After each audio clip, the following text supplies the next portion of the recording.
Senjata Cakra. Lajeng keparengipun ndoro kula wisang geni. Masa Dewa Semar menawi sedaya sampun pinanggih saras. Ndoro kula Putra Dewa sampun mangsul kados muni. Ndoro kula Sadewa, ndoro kula Werkudara sedaya sampun sami waluya jati saras. Samangke sampun pinanggih manunggal malih para Pandhawa. Mangke saderengipun Kandriwa Kringawarta monggo dipun penggalih dipun enggal-enggal lelampahan ingkang sampun Singala dipun ducal sing tebih ingkang bagus monggo minangka tuladha minangka kajingan. Lah samangke sasampunipun paripurna sing lunga wis bali sing lara wis mari sing kecoten wis wareg. Lah sakniki monggo nuwun wonten panguwasaning Gusti purbane kuwasa ngaturaken raos puji syukur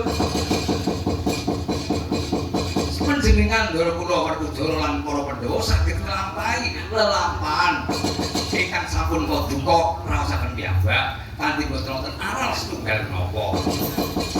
Mugi-mugi kula ndherekaken saking mriki panjenenganipun Bapak Lurah sawarga masyarakat ing Jepara Wetan tansah manggiha rahayu sedangunipun tansah pinaringan kaberkahan. Kula lan panjenengan ndherekaken saking mriki nggih manggiha karahayun sedangunipun manggi kaberkahan. Mbok ngantos ketupa surya jumuduring sisi wetan, monggo mbok nganti ana banyu sasat ana rupane kula dherekaken makuwonang sareng-sareng